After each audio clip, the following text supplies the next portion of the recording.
नमस्कार मित्रांनो, राज्यातील सर्व संजय गांधी निराधार अनुदान योजना यामध्ये विधवा महिला असतील, ज्येष्ठ नागरिक असतील, दिव्यांग बांधव असतील आणि त्यासोबतच इतर सर्व लाभार्थ्यांसाठी आजचा व्हिडिओ अतिशय महत्त्वाचा असणार आहे। कारण मित्रांनो, या सर्व निराधार बांधवांना अंत्योदय शिधापत्रिका मिळवण्याचा अधिकार आहे आणि या संदर्भात राज्य सरकारने एक महत्त्वाचा शासन निर्णय जाहीर केलेला आहे। मित्रांनो, अनेक वेळा आपण तहसील कार्यालयात गेल्यानंतर लाभार्थ्यांना सांगितलं जातं की तुमचं उत्पन्न जास्त आहे, त्यामुळे तुम्हाला अंत्योदय शिधापत्रिका मिळणार नाही, फक्त प्राधान्यक्रम किंवा केशरी रेशन कार्ड मिळेल।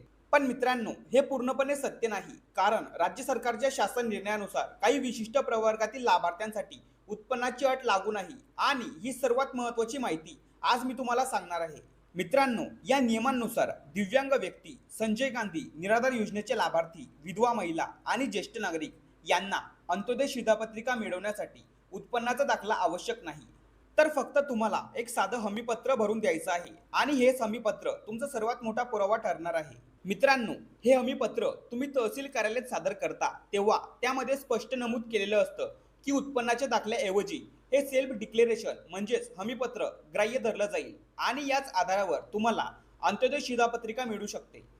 आणि मित्रांनो, 2021च्या शासन निर्णयामध्ये याबाबत स्पष्ट तरतूद केलेली आहे आणि याआधी नाशिकमध्ये झालेल्या मोठ्या आंदोलनानंतर अनेक लाभार्थ्यांना उत्पन्नाचा दाखला नसतानाही फक्त हमीपत्राच्या आधारे अंत्योदय शिधापत्रिका मिळालेल्या आहेत, त्यामुळे हा निर्णय तुमच्यासाठी खूपच जास्त महत्त्वाचा आहे।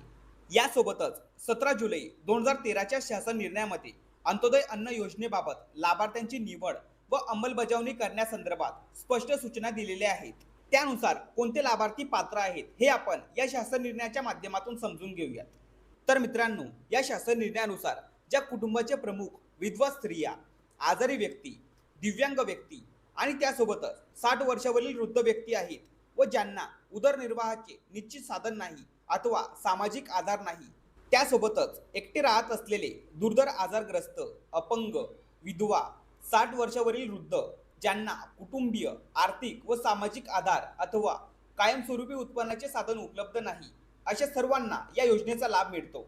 त्यासोबतच आदिम आवासी कुटुंबे यामध्ये माडिया, कोलाम, कातकरी हे सुद्धा या योजनेसाठी पात्र आहेत। आणि मित्रांनो, यामध्ये आणखी महत्त्वाचं म्हणजे भूमिहीन शेतमजूर, अल्पभूधारक शेतकरी, ग्रामीण कारागीर यामध्ये कुंभार, चांभार, मुची, विणकर, सुतार तसेच झोपडपट्टीतील रहिवासी, त्यासोबतच विशिष्ट क्षेत्रात रोजंदारीवर काम करणारे नागरिक जसे हमाल, मालवाहक, सायकल रिक्षा चालक, हातगाडीवर मालाची ने-आण करणारे, फेरी आणि फूल विक्रेते, गारोडी, कचरा गोळा करणारे तसेच निराधार व अशा प्रकारे काम करणारे शहरी तसेच ग्रामीण भागातील व्यक्तींची कुटुंबे, त्यासोबतच कुष्ठरोगी, बरा झालेला कुष्ठरोगी यांनाही अंत्योदय शिधापत्रिका देण्याची तरतूद आहे।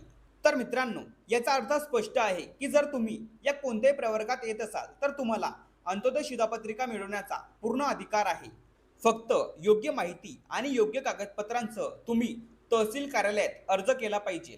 तर अनेक वेळा योग्य माहिती नसल्यामुळे लाभार्थ्यांचे हक्क नाकारले जातात, पण आता तुम्हाला हा शासन निर्णय माहीत असल्यामुळे तुम्ही तुमचा हक्क सहजपणे मागू शकतात। तर मित्रांनो, जर तुम्हाला या शासन निर्णयाची PDF कॉपी हवी असेल तर तुम्ही आपल्या व्हॉट्सअप चॅनलला जॉईन करून घ्या, तिथे तुम्हाला सर्व माहिती आणि PDF स्वरूपात शासन निर्णय मिळतील। तर महत्त्वपूर्ण हा व्हिडिओ तुमच्यासाठीच नाही तर प्रत्येक निराधार बांधवांसाठी खूप महत्त्वाचा आहे, त्यामुळे हा व्हिडिओ जास्तीत जास्त लोकांपर्यंत शेअर करा। आणि अजूनपर्यंत आपल्या चॅनलला सबस्क्राईब केलं नसेल तर लवकर आपल्या चॅनलला सबस्क्राईब करून घ्या। अशाच महत्त्वपूर्ण माहितीसह व्हिडिओ आपल्या चॅनलवरती येत असतात।